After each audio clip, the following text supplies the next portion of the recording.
Pai do Senhor, meus irmãos, sejam bem-vindos ao nosso devocional. Hoje é 24 de março, segunda-feira. Estamos lendo aqui Jeremias 33, 3. Invoca-me e te responderei, e te revelarei conhecimentos grandiosos e inacessíveis que não sabes. Esse verso, quando eu era criança, eu decorei diferente, né? Clama a mim e responder-te-ei, anunciar-te-ei coisas grandes e firmes que não sabes. Isso é um dos primeiros versos que eu decorei da caixinha de promessa. Mas isso é uma conversa de crente velho. Caixinha de promessa era uma caixinha com vários versículos que a gente usava. E, e a orientação tão interessante da época é que a gente não podia substituir a leitura da Bíblia pela caixinha da promessa. Ou seja, não era para ler ali e pegar um, dois, três versículos e ficar satisfeito, né, no lugar da leitura da palavra de Deus. Interessante. Queridos, esse verso de Jeremias, você não pode esquecer que ele é um profeta que anunciou um cativeiro. E a gente diz cativeiro dando a ideia apenas desse deslocamento, quando a gente fala a expressão cativeiro, né? Do deslocamento do povo para a Babilônia, uma grande deportação, na verdade foram três, mas tem, tem mais informações aí, né? A terra foi devastada, né? O ambiente ficou, por causa, principalmente na terceira invasão, aonde aconteceram tantas matanças e morreu muita gente, muita gente. Então, o ambiente é devastador, devastador. É uma cena deplorável. E o profeta assistiu tudo isso, o profeta Jeremias. E pode ser, né, a Bíblia não está dizendo exatamente isso neste contexto, mas Deus sabe o que o profeta assistiu, né? A gente hoje diz assistiu de camarote. Não, ele não estava vendo um espetáculo. Esse profeta chorou muito. Esse profeta não está assistindo como quem bate palma e diz é isso mesmo, eu não falei, né? Eu não disse, né? Esse não é como muitos que tripudia em cima da dor alheia, ou quando diz eu não te disse, reafirma, né, a sua exatidão profética. E enfim, ali era um povo que foi castigado, né? Mas a coisa foi feia.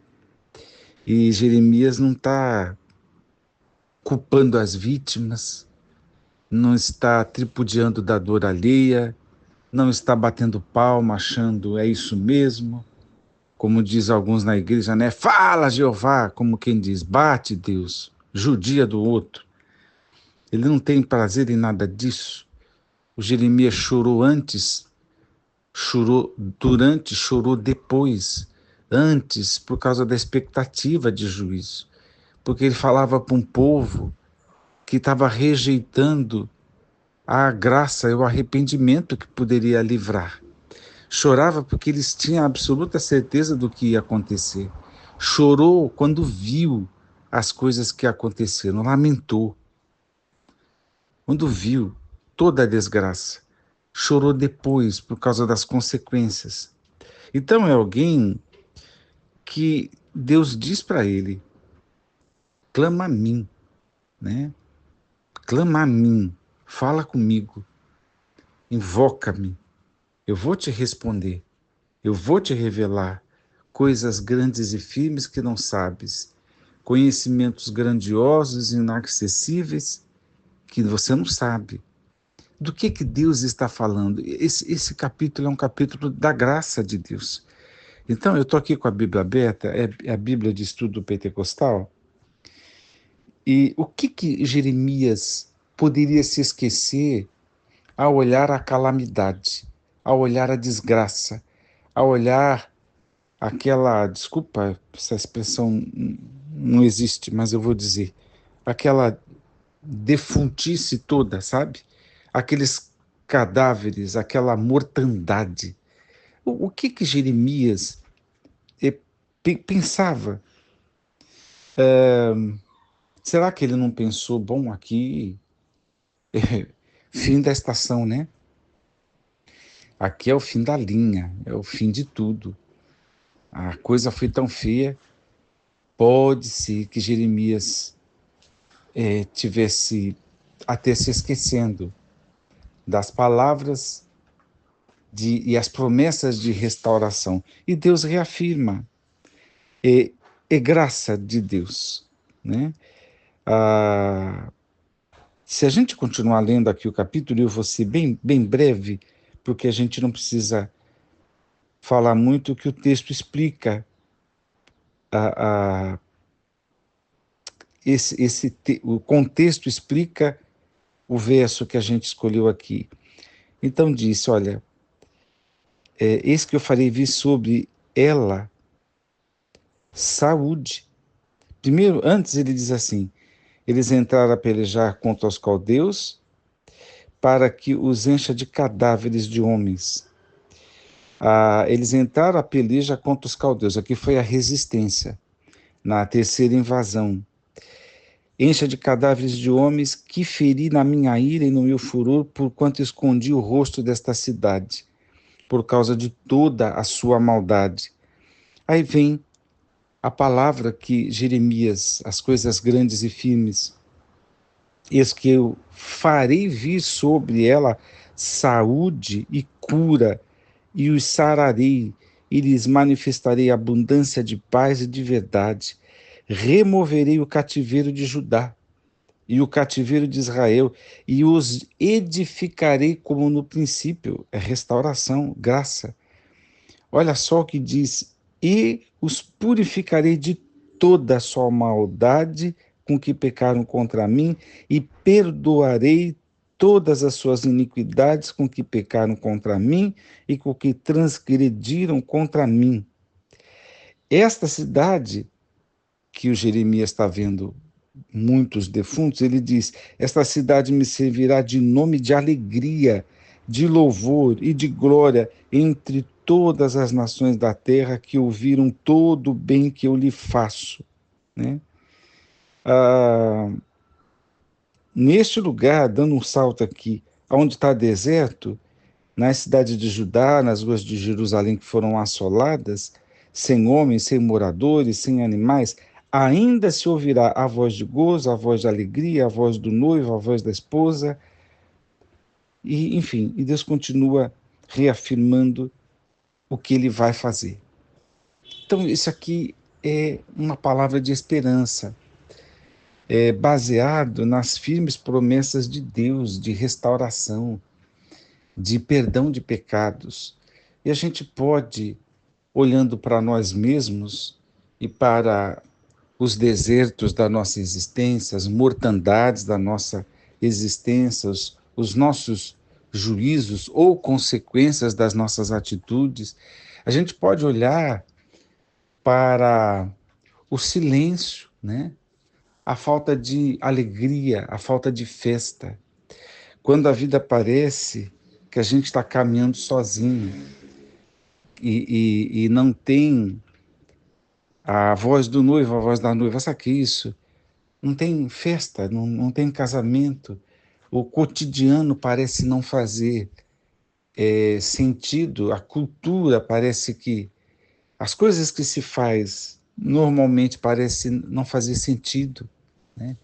A pessoa entra num ostracismo, entra numa dificuldade tão grande que ela só vê o problema, né? E Deus está dizendo: eu perdoarei, eu vou restaurar. Clama a mim, porque eu anuncio para você estas coisas que eu vou fazer.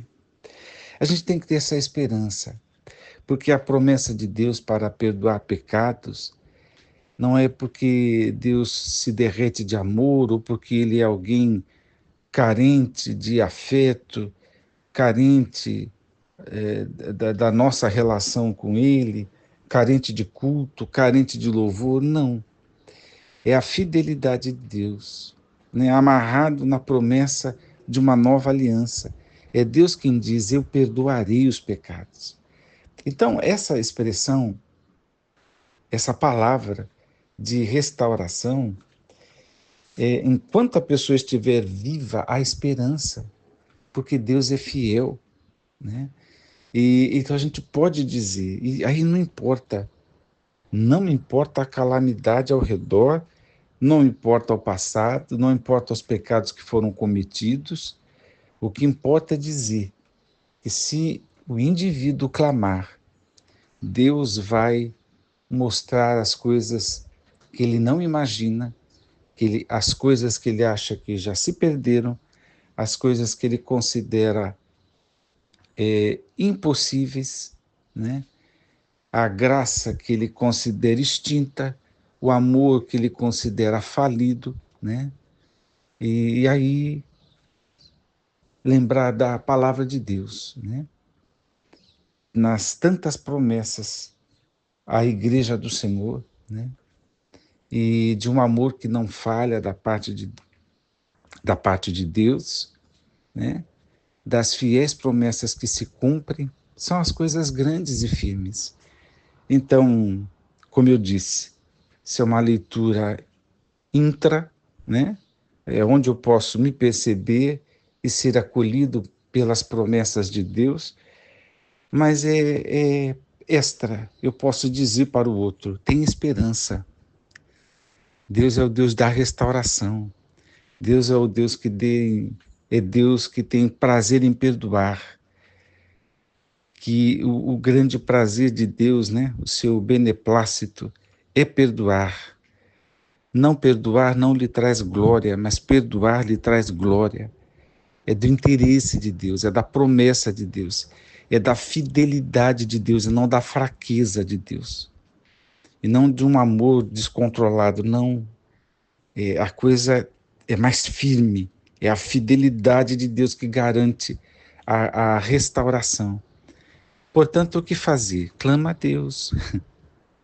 Ele vai responder.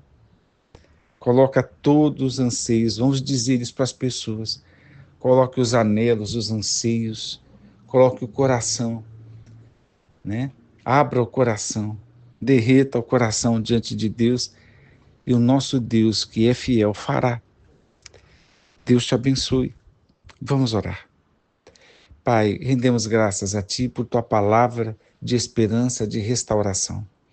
Obrigado, porque a Tua palavra diz a nós sobre este perdão, sobre esta restauração em muitos textos. E a gente te agradece por tantas promessas. Nos ajude, Senhor, a lembrar delas. Mostra para nós, revela para nós cada vez mais, firmando em nossos corações, para que não percamos a esperança na tua fidelidade, no teu amor. É o que eu oro ao Pai, no nome de Jesus. Amém.